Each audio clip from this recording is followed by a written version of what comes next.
What's up, wrestling fans? Welcome to another edition of the Smark Out Moment Smack Talk podcast. This is the June 2017 Mailbag, where we're going to be answering the questions that you submitted for June.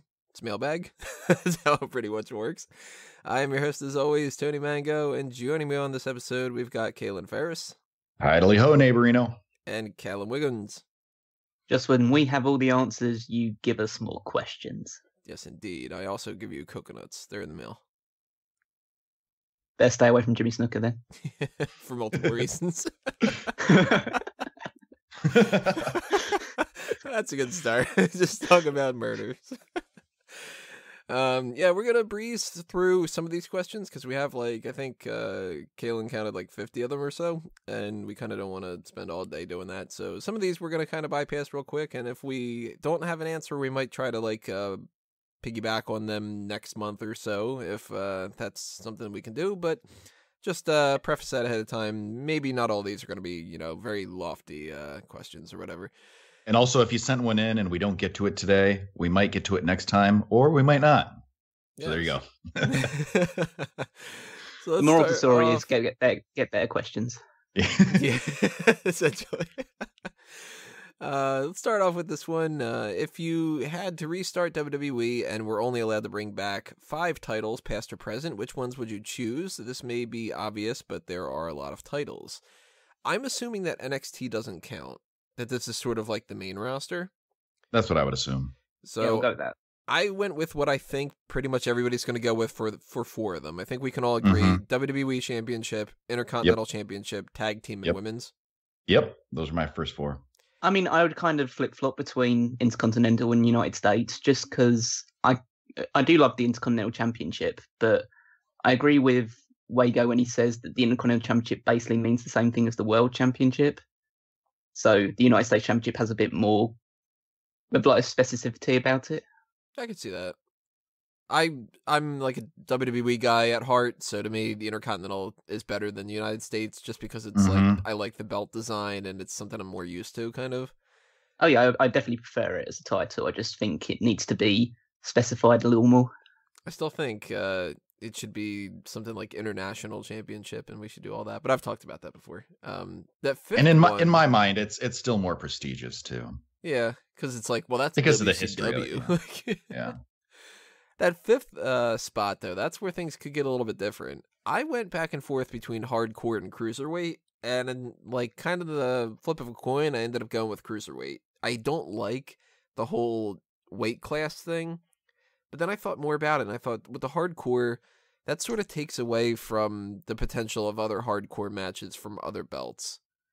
So if I had to go with that, because I don't see the justification of a TV title or a European title if we've got a WWE World Heavyweight Championship and stuff, I figured cruiserweight works. What'd you guys go for your fifth one? Well, I was split between those two also, but I flipped the coin and it landed the other side. So I went with the Hardcore Championship. I like the 24/7 rule. Yeah. I like that gimmick. And plus, I like the design of the belt. It's ridiculous. And I thought it led to a lot of fun times, a lot of fun memories with that one. So I was sad when they said goodbye to it. But I'd have to go with the hardcore because I think that was the most entertaining. Now, question. If we would go with these titles, kind of assuming maybe it would be the current belts or something like that, if you bring back the hardcore, would it still be the broken winged? Or would it be a broken big W that they have now? Oh, God. No, it would be the same one, except it would look even more beat up. What about you, Callum? What's your fifth one? I wanted to be slightly biased and maybe go for the European Championship. Boo. I would actually belt. I mean, it's not that good looking. I agree. I kind of want to go with the Cruiserweight just because I like the idea of a weight division almost. So you'd have your Cruiserweight wrestlers all fighting for that title, and it can become the world title with a certain weight class. So maybe I change the WWE Championship and turn it into the WWE World Heavyweight Championship instead. Just so there's a distinction between heavyweights and cruiserweights. I think that works pretty well. Yeah. Do it WWE and get rid of the brand split. Smark Out Moment writer Ben Guest pitched an idea to us that none of us really have any answer for, but I'm going to read it anyway. It says, if you could build a stable for one WWE legend not still wrestling, one current WWE star, one indie legend not still wrestling and never in WWE, one current indie star never in WWE, and a manager, who would it be? Mixed male or females, whatever you want to be and all that. None of us could think of anything. Oh boy. Yeah, that one would take like 10 or 15 minutes to sit down and think about it. Yeah, so an indie legend that's not still wrestling and never in WWE, that's going to take me a while to even research that one. Exactly. The only one I could think of was New Jack. I think he's never been in WWE, but I don't want him in any stable with anybody. No, because then it will just be him eventually when he's killed all the rest of them. Yeah, no, I don't think he could get along with anybody. But if anybody listening has any answers to that kind of stuff, drop your comments below and tell us what your answers are. Do the same thing for all the other questions we've got too. So let's move on. Timestamp it. Yeah, timestamps. They help a lot. Instead of just being like, I like that answer, Kaylin, or something. That's like what you want. Nobody would ever say that. Let's see. Are you familiar with women's wrestler Viper? Nope. No. Yes. Viper is a British wrestler, female wrestler, who has worked for WCPW as well as a load of other promotions in the UK, ICW. She's quite a hefty woman. She's probably comparable to the likes of Amazing Kong or people of that kind of build. Not as bad as like Rosie Lotta Love when she was in TNA. Just looked her up on the wiki, and yeah, it lists her at 209, and she is from Scotland. Yeah, and she's just signed up to be in the Mae Young Classic. I think she's going under a different name to Viper. Cool. I was going to say, we already have a Viper. That's Randy Orton. She's very she moves quite well for a bigger wrestler, so I think she could work quite well in WWE. She's like a new Bam She's something Bam. different. She's Nia Jax, but good, essentially. Oh, that's good then. I want to make a joke about her being a viper and swallowing a mouse, but I can't quite formulate it. Point is, she looks a little big. I mean, she could probably swallow most of the roster. She'd definitely make her way through Alexa Bliss in a couple of bites. So could I. Have you watched The Final Deletion yet? No, I do not plan on watching it until they bring in the broken character to WWE, and then I promise I will be doing a live, first-time reaction Smark announce table to it. Well, then it's going to be all out of order for you. You're not going to have the bet. You won't be able to fully appreciate if they bring it to WWE now. You won't have that backstory. Well, I'm assuming that they won't do the full backstory. It'll just be like the character. Yeah. You know. Let's see. What are your opinions on the Velveteen Dream? Do you think he has a bright future in NXT? I really dug Patrick Clark on Tough Enough. He was my favorite out of the bunch. Yeah, he was good. He was the only one that really cared about wrestling, it seemed. Yeah, and the only one that seemed like he had like that much actual potential, because we haven't seen Josh do a goddamn thing, and ZZ was just like, hey, let's hire this fuck up, essentially. But the character's weird, and yet I still don't really like hate it. It's strange. Like I sort of look at it as like maybe he's eating a little bit of shit to be able to get better in the future. And they seem to kind of like him in NXT and stuff. So hey, if it works, it works. And if it's something that he kind of like has to go through this weird gimmick to get to like just the normal Patrick Clark, or because it's an easy thing to transition, I think too. He's the Velveteen Dream Patrick Clark. He's not a different name. So maybe he just sort of gets a little bit serious in the future and he goes back to doing a normal kind of thing or whatever. But I like him. I think he's good. Yeah, completely agree. I think he was definitely the best person in Tough Enough. It's part of the reason why I hate Paige, because she was the one that nominated him and got him eliminated. Yeah, what a bitch. Yeah. And I actually think the gimmick is 100% his own creation. I don't think he's been forced into it, or he's been forced to like eat shit and get better under a stupid gimmick. I think he's created it. And I think it's something that's going to work in NXT, and when he gets to the main roster, it's going to lead him to being in the a jobber for years and years to come, even though he deserves a lot better. I did not watch that season of Tough Enough, so I don't really know much about him. other than what I'm seeing online here right now. So I guess I'll just have to keep an open mind. Always good to keep an open mind. If you don't hate Yes. him, then who knows? But I do like the outfit. Very Prince, isn't it? Yes. Yeah, it's a Prince gimmick, it looks like. Another question, was Okada Omega the greatest match of all time in the history of professional wrestling? Definitely not. Overrated. I think it was a great match, but I don't think it was the greatest match of all time, no. I'd put it on a 5-star level. I actually preferred it less than their first match. I know most people are saying this second match was so much better, but around about the 50-minute mark, you become quite convinced that it's going to be going the full hour. So you kind of lose interest and start thinking, oh, they're not actually going to have a winner.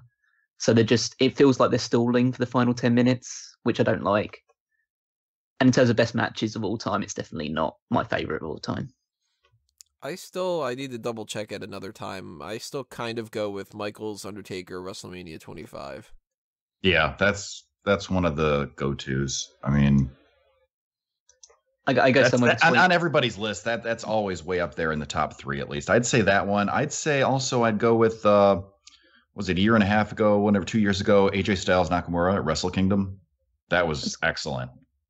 I'd go somewhere between either Bret Hart and Steve Austin at WrestleMania 13, or Kurt Angle and Chris Benoit Royal Rumble 2003. Yep. Angle and a blank slate. Yeah, I was gonna say Angle and Benoit. They've put on some really great matches. A couple of them on Raw too. So basically put Kurt Angle or Shawn Michaels against anybody, and you're gonna get something good. Is Cody Rhodes better off in Ring of Honor, New Japan Pro Wrestling? Yeah, right now he is. He seems to be making more money, and he seems to be happier. And he can kind of like build a little bit of steam and make WWE wish that he was back, and then possibly in the future comes back and gets some kind of a decent push. I think he's good where he is right now. Yeah, I think he's I think he's definitely a lot happier. I think he's been allowed a lot more creative freedom to wrestle, and he's getting the chance to wrestle with some of the best people on the independent circuit, mainly due to him having built a reputation in WWE and obviously having the Rhodes name. I think it works for him. I think he will be in WWE again soon, but I think if he didn't, he wouldn't regret it. Yeah, I totally understand his frustration with WWE and his decision to leave. And it seems that now he's getting the respect and attention that he deserves. Put it this way. Like Callum says, I wouldn't be surprised if he came back in a few years. I was going to say, put it this way. I think a lot of people in WWE are envious of his position right now. Oh, sure. Yeah. I think a couple of people that are like more on the frustrated, I don't know how I can get any attention side are kind of looking at Cody Rhodes and going like, oh, leaving, that's how I can get attention. But then there's other people that have come back, like Drew McIntyre and Gallows, where it's like they sort of made their name, they came back already, and now they're doing a little bit better. So it's sort of the whole hit miss kind of thing. The big fish in the little pond kind of thing, you know? Yeah. Or the big guy in a podcast. When will TM61 come back? Will they be the team that beats AOP for the NXT tag titles? I don't like TM61. I really hope they don't win those titles. I mean, I really don't care about them either way, so I don't care when they come back. I don't care if they win the tag titles. I don't care if they leave after being released for no reason whatsoever. Just, they're completely bland to me. I like the first 60 TMs better. Especially Thunderbolt. That's a good one. What's your opinion on Cameron saying, I'll never date a black guy on TMZ? Yeah, if she doesn't dig black guys, I can't change her mind. You know, it's exactly a personal preference. I mean, sure. Yeah, I don't think it's as racist as other people had said. Like, some people flipped out and they were like, oh, that's terrible, whatever. I mean, she essentially said, I tend to prefer other types of people or whatever. And I think she even said something like, she wouldn't really rule it out, but she tends to prefer white guys or something. And it's just sort of like, well, some people really like Asians, and some people really like Hispanic people, and some people like redheads, and some people like guys with that are bald, or it's just whatever tickles your fancy, or other parts of your body. Yeah, it's not like she's saying get every black person away from me. It's a case of I just wouldn't want to date them over somebody else, or it's just not my preference. It's fine.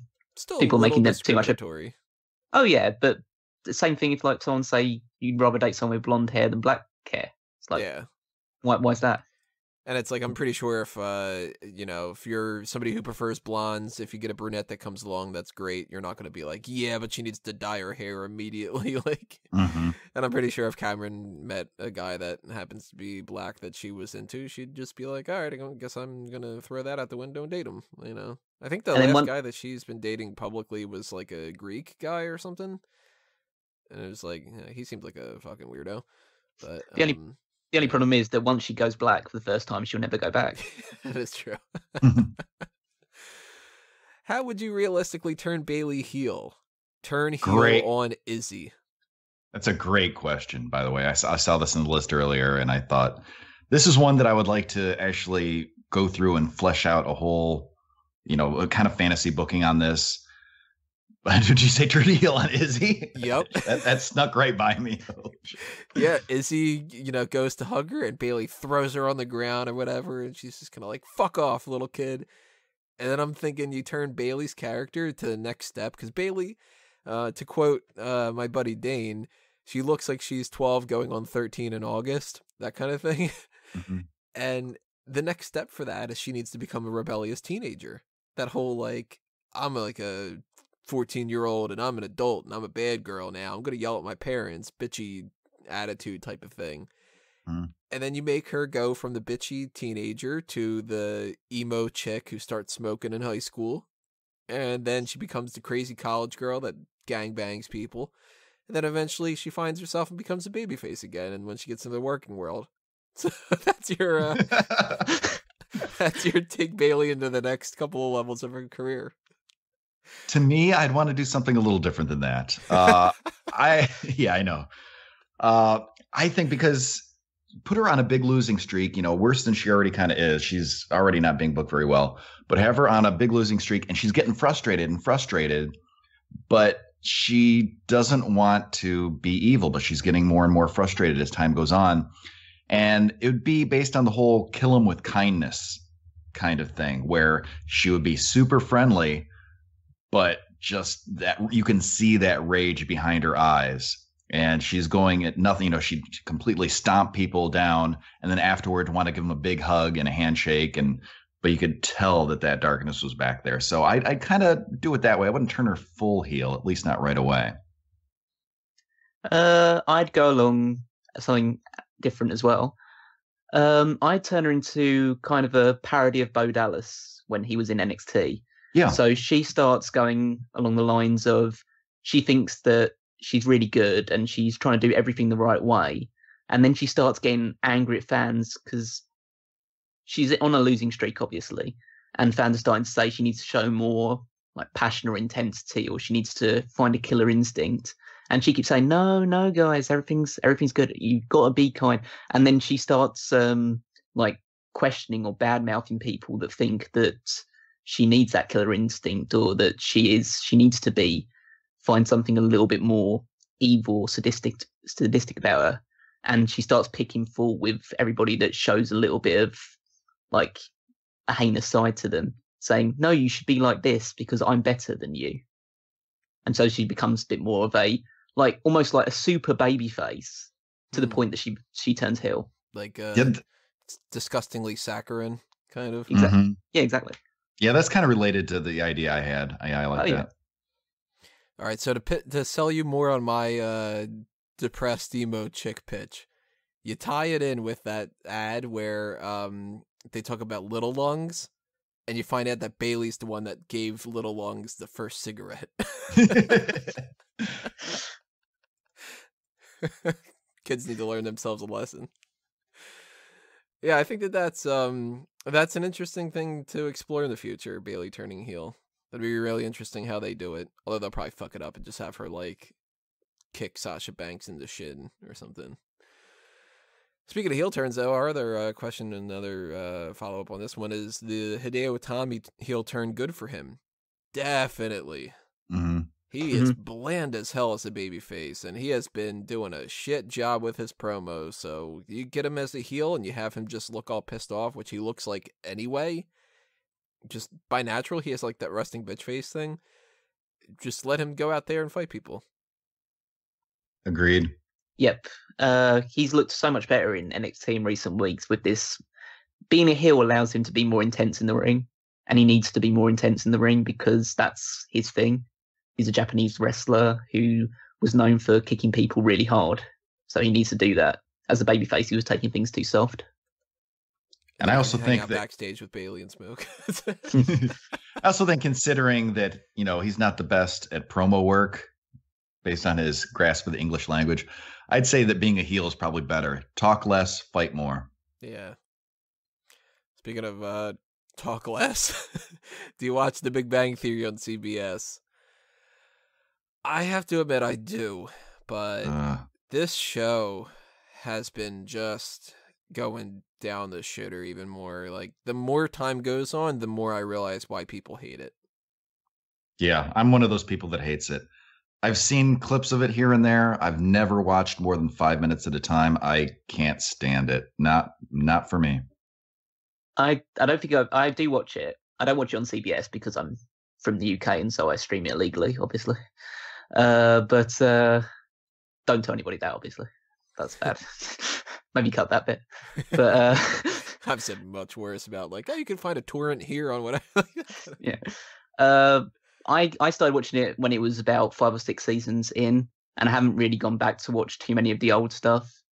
So I don't think I'm turning on it as much as a lot of people are. I understand people's for a show that is meant to be surrounding a load of geniuses, the humor's very base level.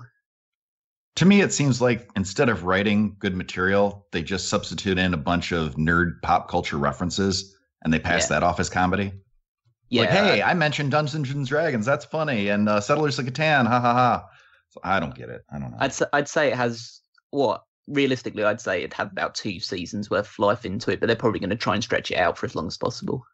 It's got a lot of potential that they don't tap into. That's the thing. It's almost as if, like, they have a really good set of, like, a couple writers, but some of them do not want to put the effort into it. Like, I remember, like, one of the first seasons or so, I thought that a lot of the stuff that they were doing was really funny when it came to, like, those little references, because they had, like, on, I don't know if it was first season, second season, whatever, where they had a whole big discussion where who would be the Batman that would take, or who would be the Robin that would take the place of Batman. And it was this, like, extended conversation, and I'm like, oh my god, I've had that exact same argument with people before, arguing Jason Todd or Dick Grayson or whatever. I'm like, that makes a lot of sense. But then when you've got, like, some of the references that pop up just for the sake of, like, LOL, that sounds nerdy. And I do agree that the laugh track is awful, but it's like that for every show like that. Like, 2.5 Men, if you watch 2.5 Men back in the day, was atrocious with that just the same. Yeah, it was ridiculous. Like, they could say anything and then they put the laugh track at the end of it, whether it was funny, interesting, whatever. Speaking of which, I have watched the clips on YouTube of The Big Bang Theory minus the laugh track, and I actually think it's funnier. Yeah, you know, I kind of agree, because it's sort of like It's Always Sunny in Philadelphia. It's like you laugh when you want to laugh. Or Curb Your Enthusiasm. I couldn't get into that, oddly enough. Oh, so good. I watched like 4 episodes, and it was bugging me how instead of like Seinfeld was like there's 4 characters and 4 separate stories that interact. It was like everything's just going to happen to the one guy, and I'm like, all right, well then I don't give a shit about any of the other characters. And that's there's a bunch of other characters, but yeah, he is the main character. It's probably one of those things that I would have to like sit down and watch a full season or something before I judged it. But I recommend it.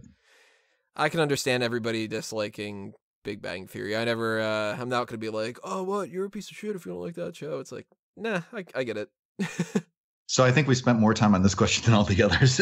Probably. That's okay. Speaking of another CBS show, are you pumped for Big Brother returning next week? Which it returned already by the time that this is being recorded. This is a question from Frankie saying that he's excited. Frankie, good man. Big Brother's a good show. It's the only reality show that I actually watch, and the only one that I've ever been able to really get into, because I watched Survivor for like 4 seasons, and it just fell off. But Big Brother is a guilty pleasure. And do you guys watch that show? No, I don't really watch any reality TV. It doesn't interest me. Never seen it.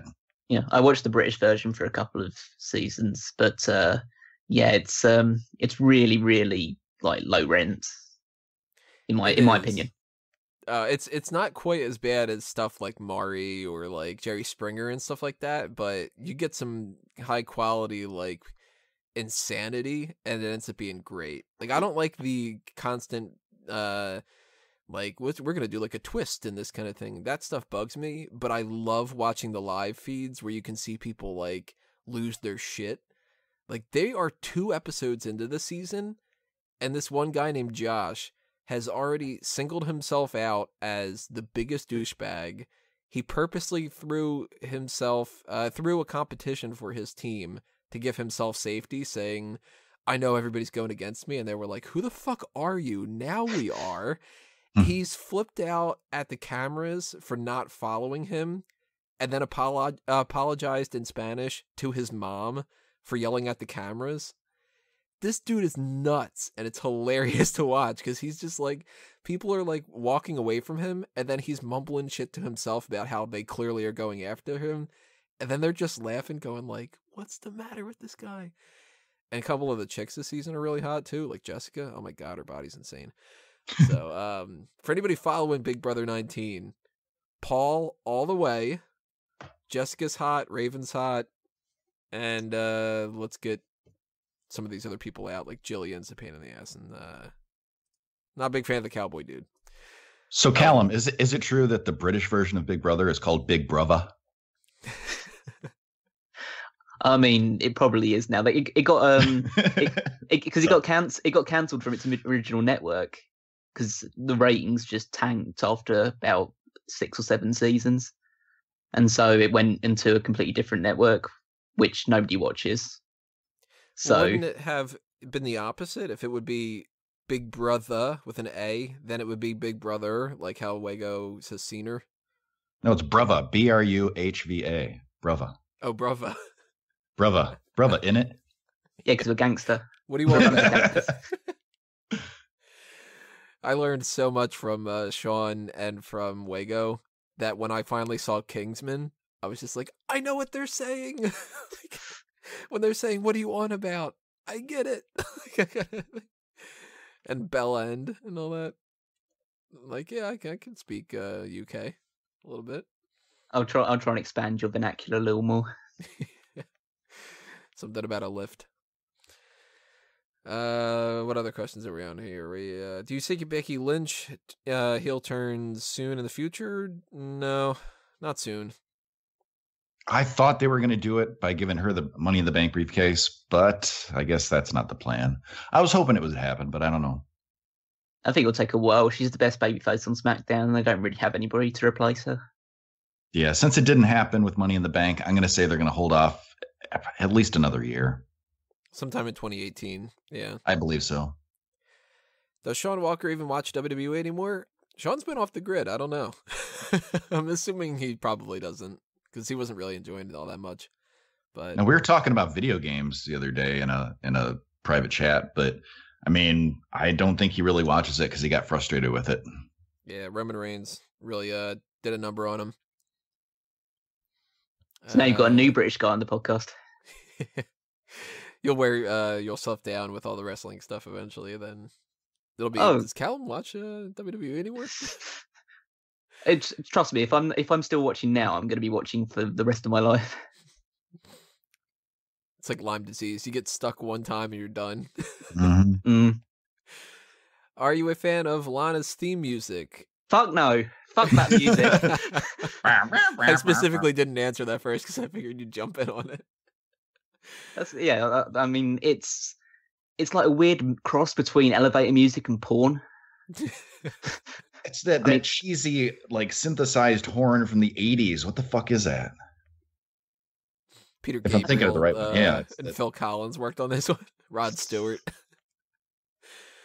and the people from Revenge of the Nerds.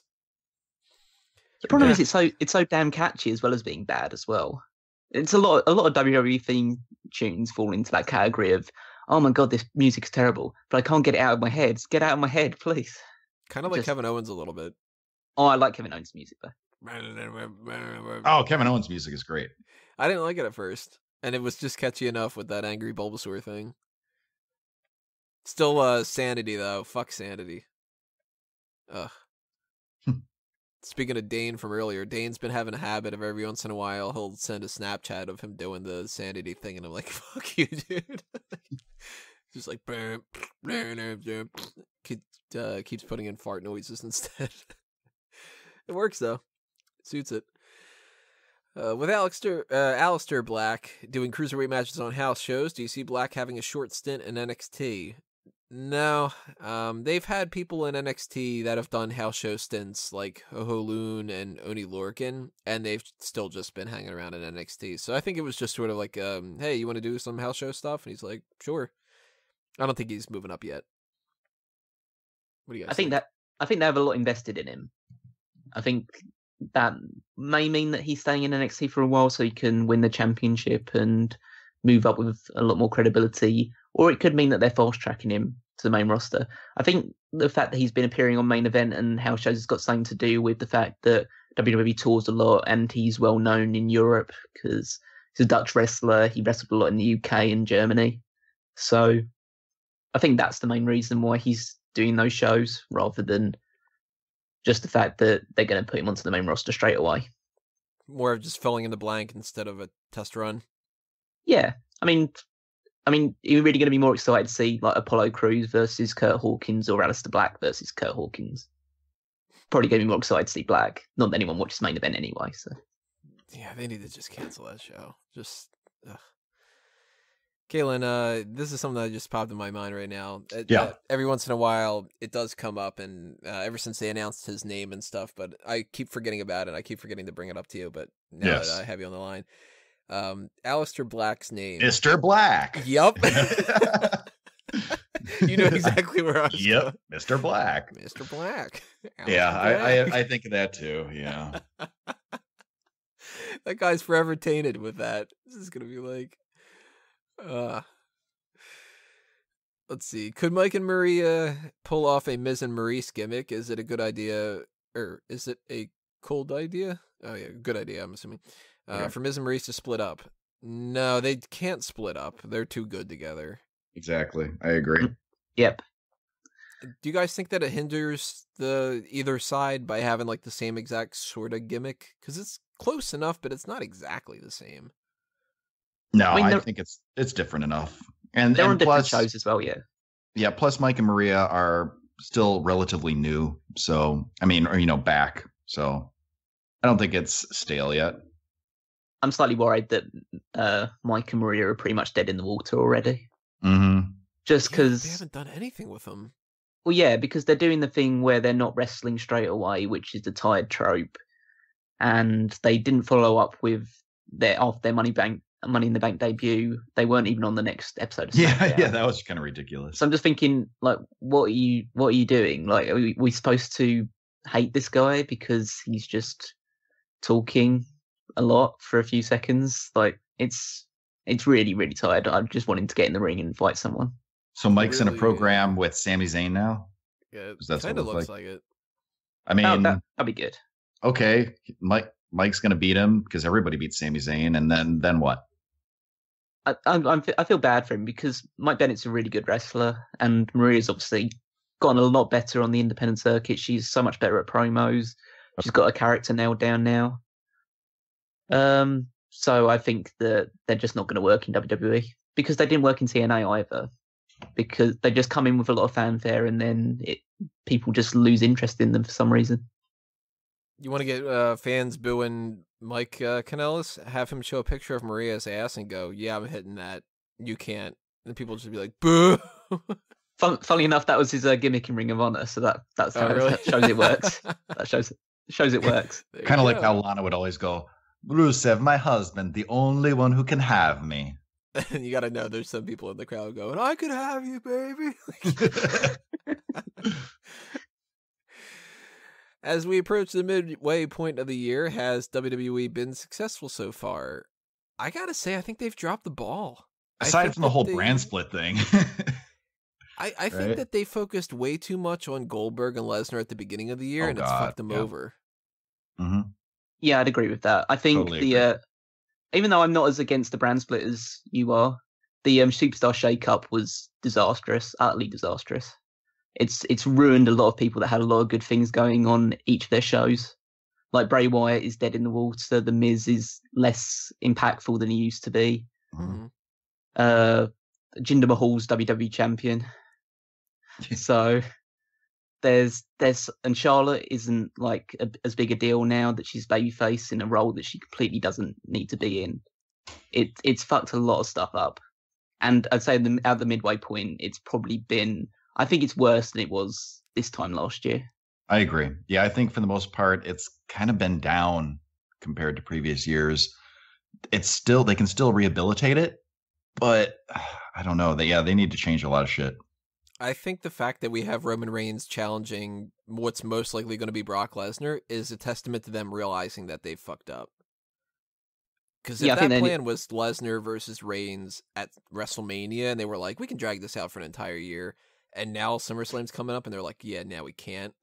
I think that Superstar shakeup, that they tried to like fill some of the blanks of not having Lesnar there, and then they realized like we can't do that sort of.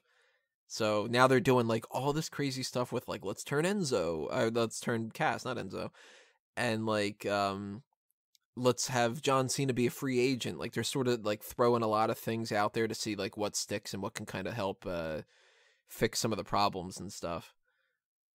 Best thing that they've been doing this year by far has been Braun Strowman, and he had to take a little bit of time off. And all they've done with him is just been like, yo, can you just like beat the shit out of people and be fun? And he's just kind of like, yeah, that's awesome. I loved that thing, by the way, where he posted roses are red, violets are blue. I'm not through with you or whatever. Yeah, like that. It's like, give him the fucking belt. He's so good. I saw one of his tweets go out like that. He was supposed to say hashtag I'm not finished with you, and it actually said I'm not fished with you. Yeah, I saw that. Yeah, I'm not fished. I hope people like photoshopped him with like a big sturgeon. Like, yep, they sure did. Fantastic. I love wrestling fans sometimes. Hate them most of the time. What question were we on? Oh yeah, we're on the last of Frankie's questions here. Finally, who would you want to spend a vacation with that's on the main roster right now? Who would you not want to spend time with that's a highly known name? As far as not want to spend time with, Mojo Rawley. I think he would be annoying as fuck. He might be a nice guy, but holy shit would he be annoying. But if I'm going to go on vacation with somebody on the main roster, if I'm ignoring, if I was like single and the women's division were single and we could gangbang or something like that, obviously, I got to go with the New Day. They would be fun as hell to hang out with. I got to think New Day's the total opposite from Mojo Rawley. I was thinking New Day. I was thinking Xavier Woods, just to hang out with. But if like going on vacation, that's a little different. Imagine Big E on vacation. He'd be hilarious. Oh boy. You just be like, yo, like we're bored. Do you want to go do something? And he'll be like, yeah, I'm just gonna go like grind on people or something. You'd just be like, all right, go ahead and do it. Like, but surely that would be what Mojo Rawley does as well. Yeah, but then it would just be creepy if he did it. Out of the roster, I'm just trying to look through the list now because there's quite a lot of good choices. I'd probably go with someone like Tyler Breeze. He like hits me as quite a funny guy. Mm-hmm. Obviously with the fashion police stuff, or maybe Rusev, because Rusev would bring Lana, which is obviously a bonus. But Rusev is a very funny guy as well. In terms of who I wouldn't want to spend time with, Randy Orton. Yeah, that's another good pick. Yeah, good pick. He's dull, and then he'll hit you with an RKO and think it's funny, and then shit in your suitcase when you want to leave. I could see him bitching and complaining about the hotel with sheets, like Seinfeld, the whole like the no fold or no tuck in, that kind of thing. Waking up and needing coffee and just kind of being like a surly bastard. I was gonna say Enzo for the not want to hang out with or not go on vacation with, because I would just get so tired of him so quickly. But I think Randy Orton is a better pick. Yeah, Enzo, maybe you could be like, yo, I'm sort of annoyed. Can we like go do separate things for a while? I think Orton would just sort of like, you'd meet him and you'd be like, yo, what's up, Orton? And he'd be like, fuck you. You're like, Mm-hmm. oh, okay. We're off to a good start, pal. I also bet Sami Zayn would be fun to hang out with. Yeah, he'd probably do whatever you wanted. Exactly. Like if you're at Disney and he's like, he wants to go on the Tower of Terror and you want to go to Rock and Roller Coaster, you're like, yeah, but Sammy, come on. And he's like, all right. Mm-hmm. Got some questions from Ivor. I'm assuming Ivor. Do you see Tyson Kidd returning to WWE TV in any capacity? It just broke the other day that he actually is in a creative role. So I didn't see that news. What is it? He's going to be doing something like backstage producing. Oh, cool. Good for him. Yeah. Good to see that he's still got a job. And he's going to be on Total Divas, I think, again. That's he's good. Still hanging in there. So he won't be on TV unless he's like breaking up a fight between two wrestlers then, like every other producer. Yeah, or Malenko every once in a while. Yeah. Or Devon the other day where people were like, oh shit, Devon. They started cheering for him. Would you like to see a Canadian Championship tournament or a Stu Hart Classic or something along those lines? No. Nah. I would. I like the UK. I like the UK and the global championships they've got going on. I think it's a good way of getting some independent wrestlers from that area to fight over a WWE branded title. I think if you needed to do any more other country titles, Canada has to be the next one. I know they were talking about like an Asian championship and like an Indian championship, but I think Canada's like, you got so much that you can tap into with that one.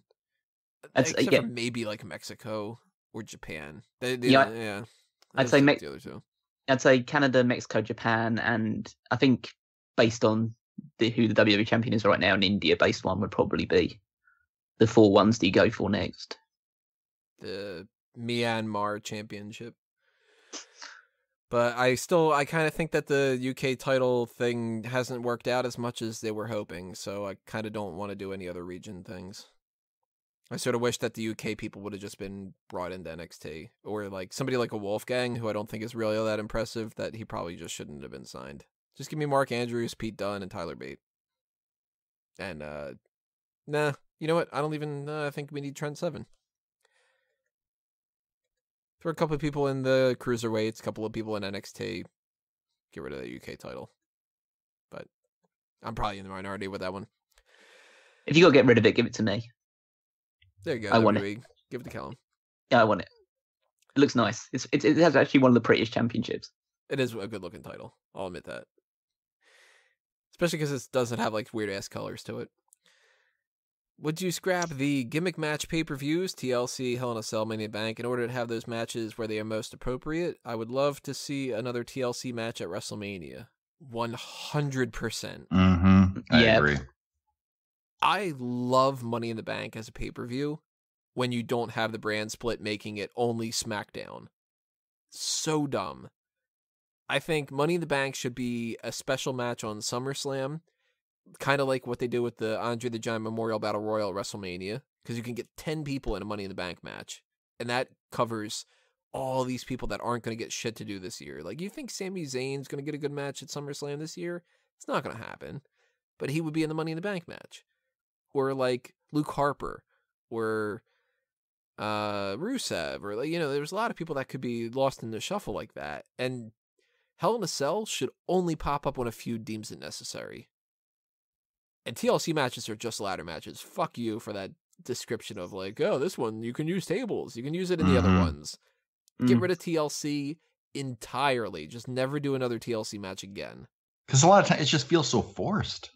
Yeah, because you know that they're like, at some point, they're going to have to go through a table in this match. Instead of any other ladder match where it's like, could happen, doesn't need to, Yeah, I think these gimmick pay-per-views just, like, they ruin any of the spontaneity out of these matches that used to be so big because they happened rarely, and they happened when the feud was big enough that it deemed a gimmick match to make it, like, reach that next level. Things like the Hell in a Cell, TLC, those sort of things, that it just doesn't work. It's ruined those match types, almost. I think Clash of Champions needs to go, too. I'd probably go with that. I would like to see King of the Ring come back, though. Yeah. I agree. That would be good. And that would be a good one that they could do like a cross-brand thing, because it could be like all the SmackDown people have like qualifying matches on SmackDown, all the Raw people have qualifying matches on Raw, and then it's just sort of like, hey, however it lines up, that kind of thing. Also, just because we're on the subject of talking about pay-per-view names, and I haven't really had a chance to talk to Tony about this, I think Breaking Point is a stupid name for a pay-per-view. Boo. It's so good. No, I think a pay-per-view based around submission matches is just, yeah. Well, it doesn't need to be based around the submission ones. It could just be called Breaking Point and be a normal thing, kind of like Backlash. Breaking Point to me sounds like a low-budget 80s action movie. Or a low-budget 80s awesome action movie starring Jean-Claude Van Damme or something like that. Be like, Arnold Schwarzenegger is in Breaking Point. And he'll be like, some kind of crazy quip where he shoots some guy and he explodes like glass, kind of thing. I'd watch it. Why not? Do you think Kane will be coming back if he loses the Knox County election, or is his career over? I think he's coming back either way, eventually. Well, he'll eventually come back for a Hall of Fame induction. That's a guarantee. But I think his career will be over. He'll be a mayor. I think his actual career will start. He can stop play acting now. Pretending to be a monster. He can actually be a member of society now. He's so great. If he wins the election and the first speech he does, he's got the Kane mask on. I want Fire to come out the podium. Mm-hmm. We're going to burn this city to the ground. I think if he loses the election, he'll come back eventually, but it might take a little bit of time. He might still do that insurance company that he does. But he's not going to be a full-timer ever again. That's for sure. Agreed. I think he's worthy of one more big feud. Just don't know who it'd be against, because I don't really see anyone really fitting it. Yeah, I don't know. Maybe he fights Eric Rowan for the rights for the Big Red gimmick. Let's see. We got some questions from Awesome Piano Man. I just bought Shawn Michaels Wrestling for My Life and AJ Lee's Crazy is My Superpower. Any chance of anybody reading either one? And do you have a favorite autobiography? Reading sucks. Oh, come on. I agree. I hate reading. Yeah, not a big fan. I think it's boring. I'm just not a big fan of reading. I even have a Psychology of Batman book that I haven't read yet. And I've got a bunch of other wrestling autobiographies that I haven't read, but I did like the Foley and Jericho books. So yeah, I was gonna say I read, as far as just wrestler autobiographies, I've read the first one from Mick Foley. I read Kurt Angle's book, and I think that's it for wrestling autobiographies. I don't think I've as far as I can remember, I haven't read a wrestling autobiography. I've read The Life and Death of WCW. That's the latest wrestling book that I read, but I might pick up a couple of them, just maybe some of Jericho's or Foley's, because I've heard they're very good. Since Tony is against dogs that die in movies, spoiler, what do you think of John Wick? Haven't seen it exactly for that reason. I've heard it's good, but people say that a dog gets killed in it, and that's like the catalyst for the entire movie. So if I'm going to get to the point where the inciting incident is going to be a little puppy getting killed or something, I'm going to be like, no, I don't want to see that. Eventually I'll watch it, though, I'm sure. Yeah, I have no interest. I've never seen it. It's got Keanu Reeves in it. That's kind of one of the reasons why I do sort of want to see it, because he's just sort of so stoic and weird. But what do you guys think about dogs dying in movies? Because my philosophy is kind of you can kill a baby on screen and it doesn't upset me as much as a dog. I hate it when any animal or child dies in a movie. I just can't get into it after that point. It's like the movie loses me. It's like saying, all right, you had your chance. You fucking stepped over the boundaries. I'm not going to watch you anymore. I don't know why. Maybe I have some sort of actual soul or something. Nah, it can't be that. It's got to be something else. Yeah. I mean, I can watch a movie of tons of people could die, hundreds of people.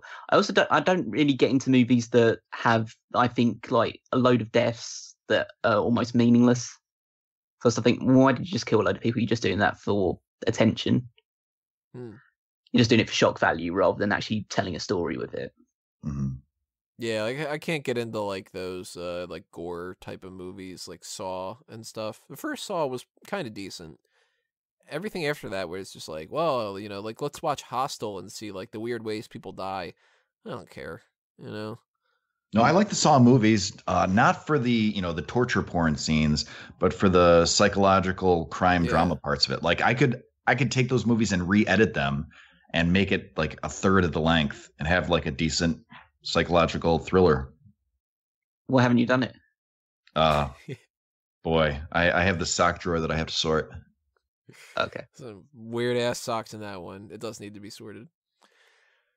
All right, so this question, I don't know exactly what it is. Sorry, Peter. It says, Tony, I know you like to talk, but why don't you let someone less talk during the hot tags or post shows?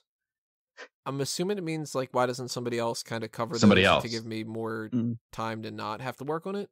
Yeah, I think instead of somebody less, it means somebody else. Mm-hmm. Yeah. Main reason why is nobody wants to volunteer. If I could, like, it's hard to get people to even be able to do the hot tags and the post shows sometimes, let alone somebody else to have to do all the editing work and have to, like, some people don't have Photoshop, so they would have to make the images for it and all that. Too much work for other people to do, and nobody wants to take it off my hands. That's why. Otherwise, go ahead. Yeah, like how I don't want to do the some of the weekly articles, so it's like that's great that like other people can kind of carry those, Yeah, me holding my hand up right here. Yeah. I would like to get myself involved more with it. It's just the timing of everything. Wrestling shows take place in the US during about 1 to 4 o'clock in the morning, my time.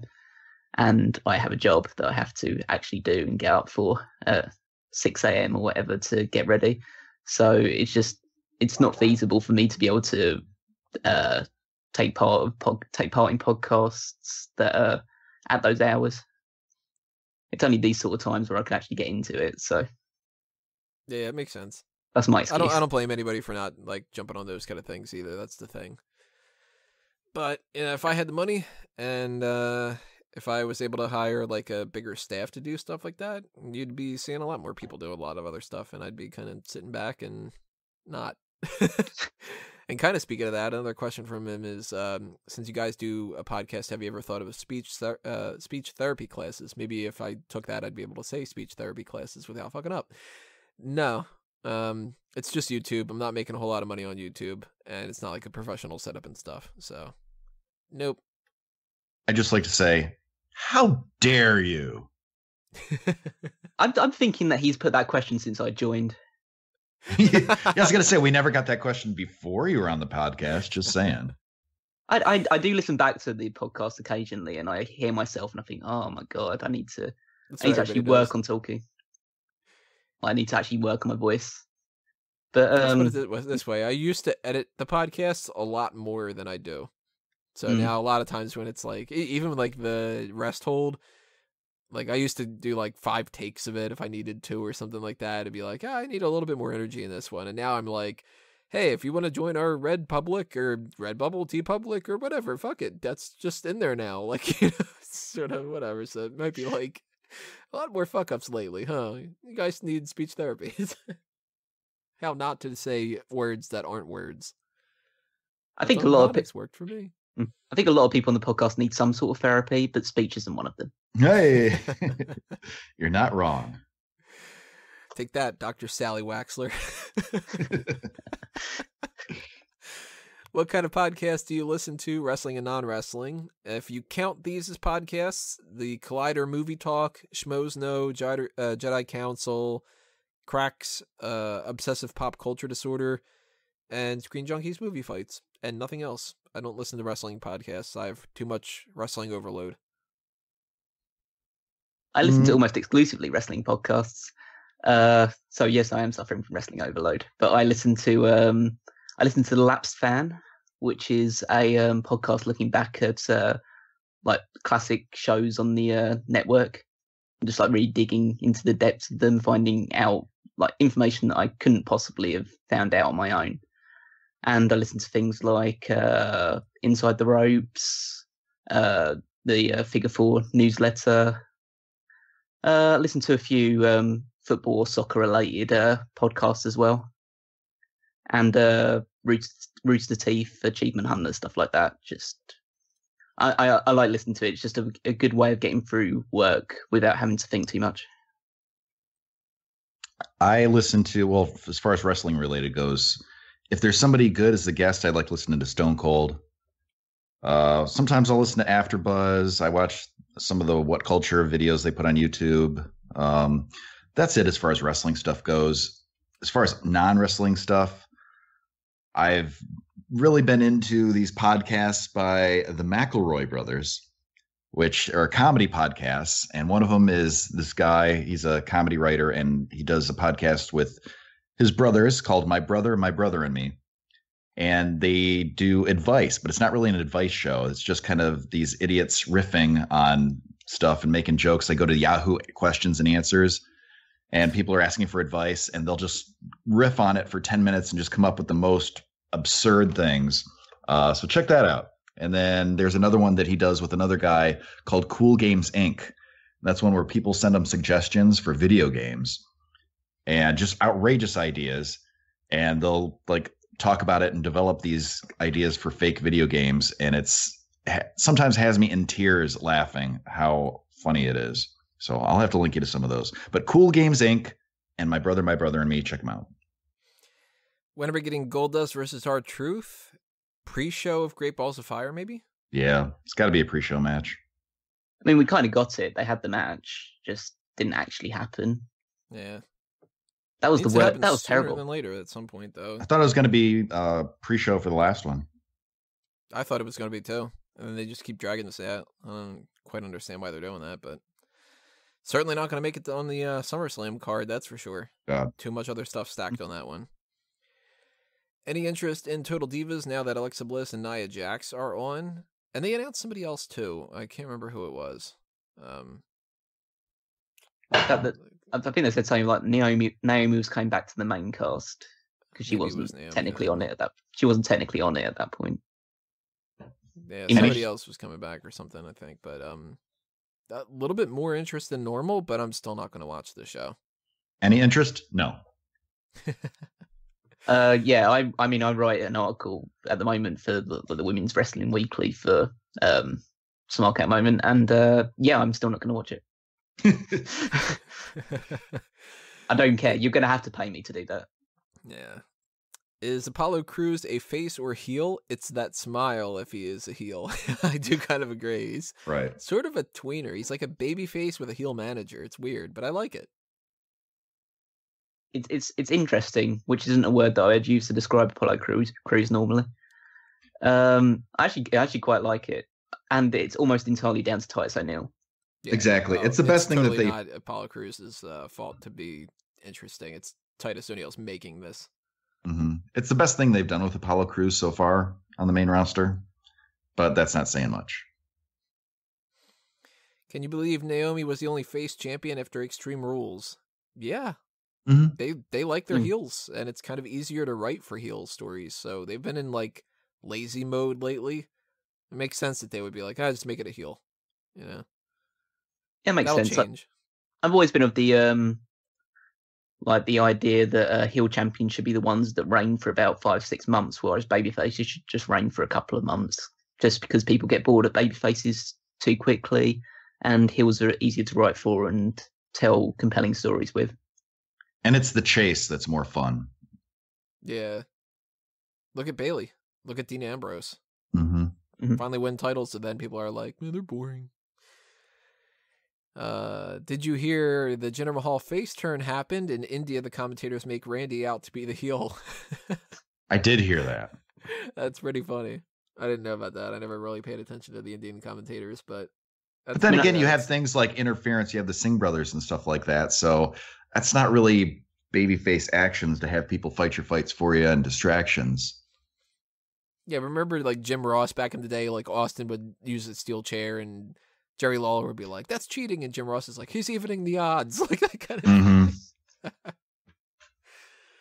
I'm assuming the Indian commentators are just kind of like, "Yeah, he's fucking teaching that American scum a lesson," like, or something, like, just very pro Jinder Mahal. Poor Jinder. That babyface turn is going to be so weird. Do you think that Family Guy should wrap up soon since they just lost Carrie Fisher and Adam West? No, they're too low on the supporting character list. I was going to say, going to hurt the show. That's not why they should wrap up soon. Yeah, it should just be the quality, right? Mm-hmm. Well, you know, I liken it to The Simpsons after Phil Hartman died, because he did Lionel Hutz and Troy McClure. Yeah. And true, that was around the same time that the writing kind of went down too. But I don't think the loss of tertiary characters really makes that much of a difference. It certainly hurts it, but it's not going to be like the death knell, you know? I don't think it'd be too hard. I was going to say, it would definitely be too hard to find the Carrie Fisher or Adam West person that sound like it. I'm sure that people have to be doing impressions and stuff. Like, yeah, because even if the character never showed up again, I wouldn't be like, "Where's Peter's boss? I haven't seen her in like 3 seasons." Yeah, I wouldn't even notice. Well, look at what they did on South Park when they lost Chef. Mm-hmm. Chef was a big part of that show. They just moved on. They had Randy got more stuff to do. Butters became a character that kind of replaced Kenny a little bit. Like, they've done that kind of stuff in the past. So Family Guy will be fine. They're riding on the coattails of having a couple good seasons at the beginning of the series, and that's about it. When did you stop watching Gotham? Was it before the virus was introduced? I don't even know what the hell the virus is, so yeah. Peter's saying that it got a lot better and stuff. Catwoman's got her whip now and stuff. Batman is my favorite character in all of fiction, period. And I fucking can't stand Gotham anymore. I stopped watching it when they brought the Mad Hatter on, because it's just, they had a chance to do a really good show. Because there's a thing called Gotham Central, where it's all like, if you did like Law and Order, but you did it with the GCPD, and that series was going to be what they were going to do Gotham about originally. It was going to be like Renee Montoya and Crispus Allen are like working on crimes, and like, you know, Commissioner Gordon's there and stuff like that, but Batman's only making cameos and stuff. And then they were like, nah, let's fucking do like where all the villains are actually villains. Bruce Wayne's like 9. You're like, great. All right. So you want to do a Batman show without Batman? Can't stand the show anymore. It lost me. Have you guys ever watched that? No, I've never seen Gotham. No, so I've never watched it. Comment. Yeah, I can't comment on it. I do like Batman, so based on your description, I probably wouldn't enjoy it. Based on the concept, it thinks like it could be cool, but I've read mixed reviews, so I'm not really too interested. The only thing that's good about the show, they have like their young Joker. What's cool? That kid knew what he was doing. He was a better Joker than Jared Leto, oddly enough. Who did you want to be the attacker in the Enzo Cass storyline? What is Kurt Angle hiding? Do you think that they will be a combined story? I still think Beer Money and Kurt is afraid of his legacy will be ruined after people find out Storm beat him in 10 seconds for the world title. I don't think Beer Money has anything to do with the Kurt Angle thing, do you guys? Nope. No. Surprisingly I'm enough. assuming that it's Triple H and Stephanie. That's what I was thinking. It has something to do with getting them back on the air, back in power. Yeah, 100%. I think Triple H versus Kurt Angle is going to be the SummerSlam match. So, or WrestleMania if they want to drag it out.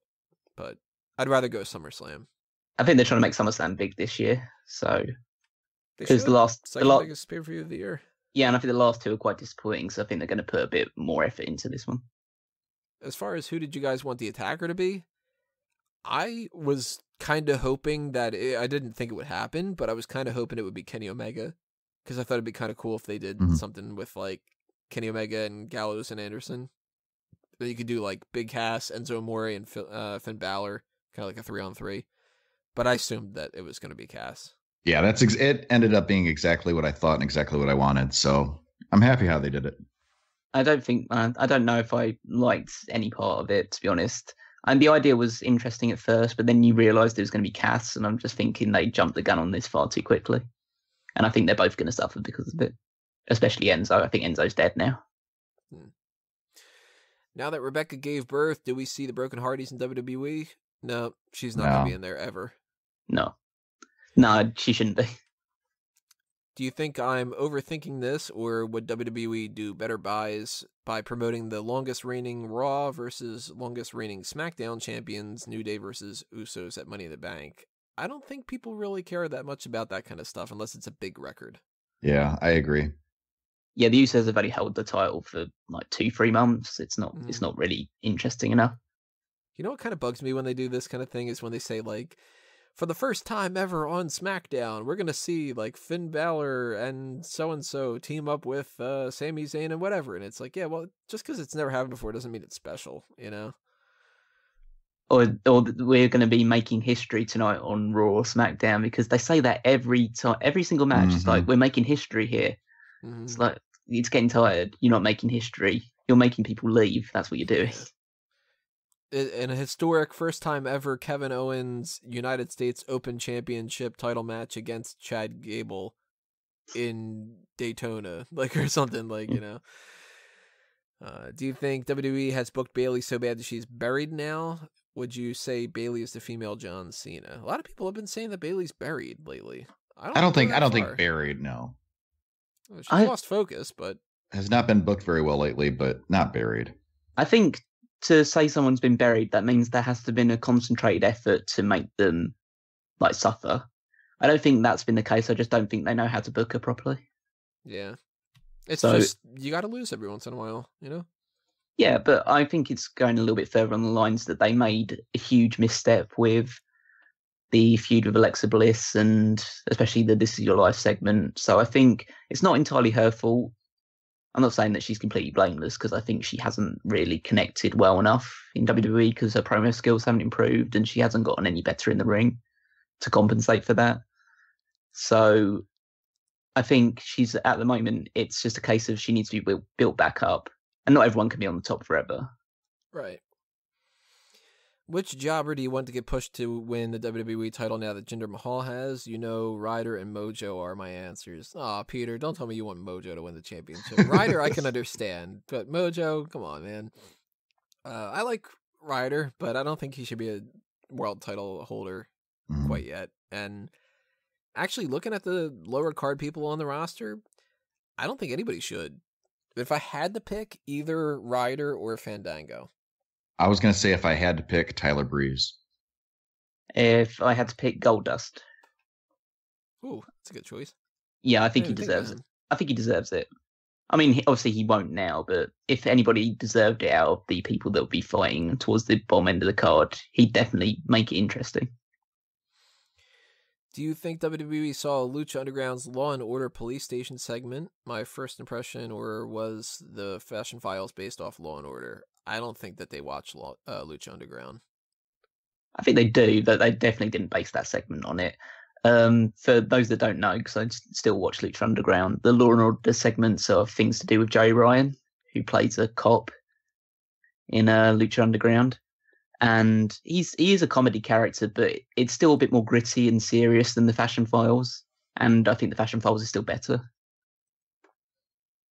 So yeah, they haven't. I think Joey Ryan's still on that dastardly level just from fucking over Steel Horse and Glow. For anybody that's watching that. Mm-hmm. What is your idea for free agent John Cena? I wish that they wouldn't have done that. I wouldn't have done it at all. No, he needs. I mean, it makes SmackDown seem even less important than it already is.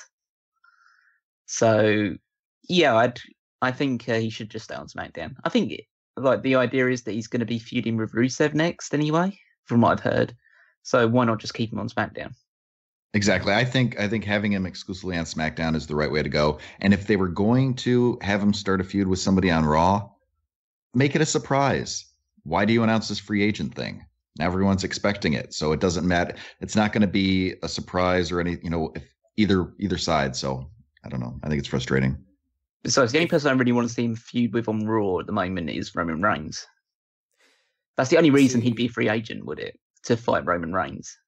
If you told me that like you say, like I got a job in WWE right now, and they said, "Look, we're flexible on our plans, but John Cena needs to be a free agent. What do you want to do?"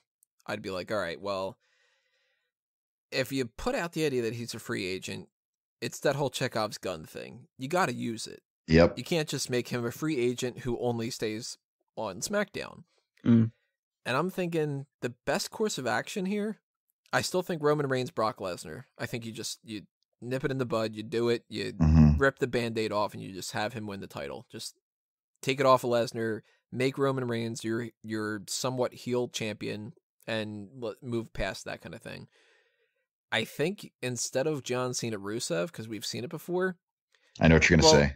Maybe do John Cena Rusev for Battleground, just to sort of give John Cena something to do or whatever like that. But, you know, after Great Balls of Fire, Samoa Joe's not going to be doing anything. Who's he going to feud with? Samoa Joe, John Cena at SummerSlam. That is not what I thought you were going to say. What do you think I was going to go with? I think John Cena should put over Braun Strowman. See, Strowman, I think, needs to do something else. I'm not really too sure yet, but I think he needs to be paired up with a babyface that people want to see get their ass kicked. Yeah, and I can see that. John Cena, I don't think that they would have him get his ass kicked. So I'd put Strowman more with I'd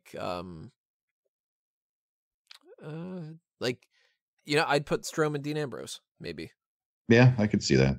Miz moves on to like Finn Balor or whatever, but I think John Cena, Samoa Joe could be a good feud. And then after that, if you want to go with a different direction or something like that, then you go a different direction. But the only alternative is if you have John Cena fight Jinder Mahal for the WWE Championship at SummerSlam, then you can't do the Samoa Joe thing. So that's where I think they're going. I think they're gonna have Jinder versus Cena at SummerSlam, and I think Jinder's going over.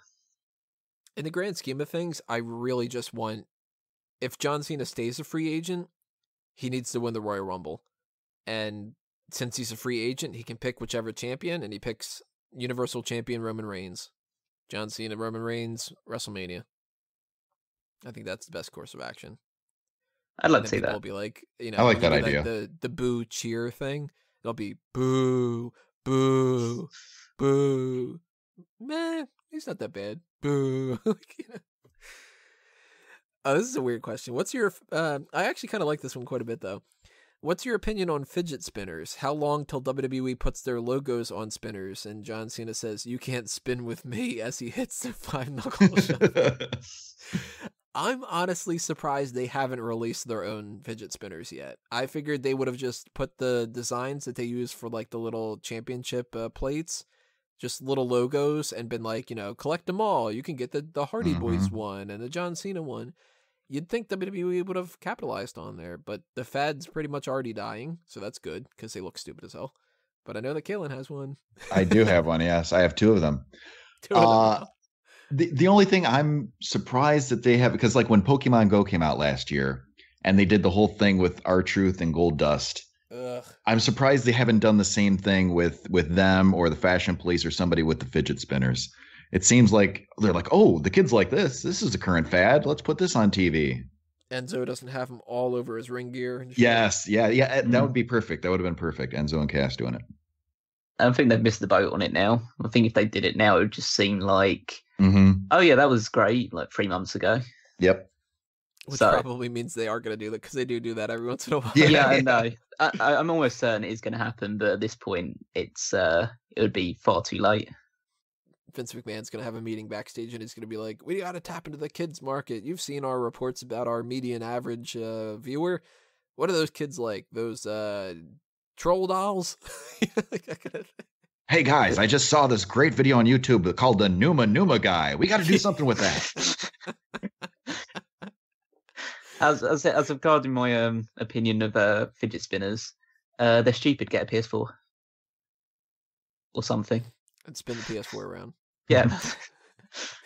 And our last question of the day, how can I help fight YouTube because they find wrestling not ad-friendly? Can we add YouTube to the Fuck That Guy Club? Is the Fuck That equal to the list of Jericho? You pissed me off. Welcome to the Fuck That Guy Club, we can say. Fuck YouTube, that's for sure, yeah. I haven't really seen too much of a negative spin from that kind of stuff yet, but that's mostly because the channel doesn't really make that much money to begin with. So it's like, hey, instead of making $5 this month, I made $4.80, like that kind of thing. But they are stupid as shit with that advertisement crap. And unfortunately, because they do everything automated and you can't really talk to anybody, there's really nothing you can do. You got to just hope as many people as possible put up as much of a fuss where they sort of pay attention to it. And those like petition things maybe can work, but you can't like email them and say that it's like, like a customer service type of thing. They don't have it. Even if you have a lot of problems that they caused on your end and you don't deserve it, like your channel getting taken down twice. I'd say the problem is YouTube's so big, it's now held hostage by advertisers. And advertisers historically have never viewed wrestling as a big market to go after. It's quite uncouthed in their fickle view of things. Which I'm not saying that the average wrestling fan isn't in that sort of bracket, but there's definitely a lot of us that actually take a more considered view of wrestling and are fans of other stuff as well. I'm really against this concept that advertising in wrestling is wrong, or you shouldn't be advertising on wrestling because it's too violent or too sexualized or anything along those lines. So yeah, fuck everyone involved in it. Exactly. I think it should be fair. Let the money speak. If the people are going to be going to these videos, I don't. It's really not objectionable. They put it. It's PG television. It's not even PG-13 or R or It's not the Attitude Era anymore. This is PG stuff. And so I don't get what the big deal is. Counterproductive if you look at just pop culture, because it's like wrestling is dumb. I think it's like inarguable. Wrestling is dumb, but look at something like the Fast and the Furious. Those movies are stupid as hell, and they make what, $1 billion the last time. Yeah. Or like the Transformers movies are awful, and people go to see them because it's just dumb, stupid action. And you would think, if anything, that they would want advertisement on the stuff that tends to be a lot of dumb people watch it, because they could fall for the advertisements the most. Like, are you really going to advertise, say, I don't know, Coca-Cola on a video on YouTube about classical music? No, because those people are going to be like, oh, I only drink, the finest of wines and shit. No, you advertise Coca-Cola on something like wrestling, where people are like, oh yeah, I remember Coke tastes good, and then they go to the store and they pick it up at Walmart. It's the simplest baseline appeal to the masses type of thing out there. Like, wrestling appeals to a wide range of stuff, and I don't get how it's not advertiser friendly. Just because people fight? UFC's real fighting, and it's advertiser friendly. And action movies, like the John Wick from earlier. John Wick's a rated R movie. You can put a trailer for John Wick out there and get more advertisements than a pro wrestling thing where people are like, it's Tamina versus Natalia, and they're just fighting, and it's like a women's empowerment movement thing. It's like that. It's just a strange philosophy. It kind of reminds me of like the MPAA, where you look at like what makes a rated R movie and a PG-13 and an unrated or NC-17, and it's like the weird board of trustees that work on the MPAA, for some reason, like female masturbation drives them crazy, and they're like, you can't have a woman getting off, that's NC-17. And it's like, what about a guy jerking off? Oh, it's fine. Like that kind of weird sort of thing where it's like some people on YouTube must just not like wrestling, and it's hard to change their minds if that's the case. But the more petitions and the more people bitching and complaining, the better chances. It seems like so many advertisers just stuck in the 1970s or 80s when it comes to this sort of crap. Just thinking that, oh yeah, you can't include these sort of things. It's like they had this rule book that was drawn up in the 1960s, 1970s, 1980s, whatever, and they haven't changed it since. They haven't decided to update it with the times. And so YouTube's been suffering with, it's not just like wrestling, it's content of all different types, which is seen as advertiser friendly. And I know that certain videos, like obviously the hate speech and the like public beheadings and stuff like that, yeah, I think that should probably be stuff that you shouldn't even be putting on YouTube, let alone not allowing advertising on. But like coming out videos, things like that, where especially a lot of the stuff which is related to the LGBT community, it's pretty ridiculous. Yeah, I got we did a podcast on Fanboys called Celebrity Suicides and the Pressures of Fame or something like that. And that one got taken down for saying it's not advertiser friendly. And it was like, the whole podcast is us talking about, like, it's a shame that celebrities feel the need to do drugs and kill themselves. We're not saying, like, here's a clip show of the best celebrity suicide. You know, like, I mean, that probably would have gotten more hits, but I don't have any of the footage. It's just a weird thing, and I don't know. It's probably going to get worse before it gets better. But, we'll still be around. And if you want to make sure that we're still around, you can hit that subscribe button, and you can hit that thumbs up button, and you can stay tuned to the channel for more. It's going to work into our transition here for the plugs. So, Callum, anything you want to toss out there? You can find me on Twitter at Wigmeister14. Check out all the weekly articles on Smark Out Moment, and do what Tony says and make us big enough to the point where YouTube does fuck us. Kalen? Yeah, wrestling related. If you like live wrestling, which if you're listening to this, I'm guessing you do, and you're in the Ohio, Michigan, Indiana, or Pennsylvania area, make sure you check out Northwest Ohio Wrestling. We're based in Toledo, Ohio, and we got a show coming up July 8th called Fight for Fortune. It's our version, basically Money in the Bank. It's going to be a ladder match for a contract. It's going to be lots of fun. And also, if you're interested in trivia about wrestling or any other category at all in the world, check out sporkle.com. That's SPORCLE. I got to do another Sporkle one soon.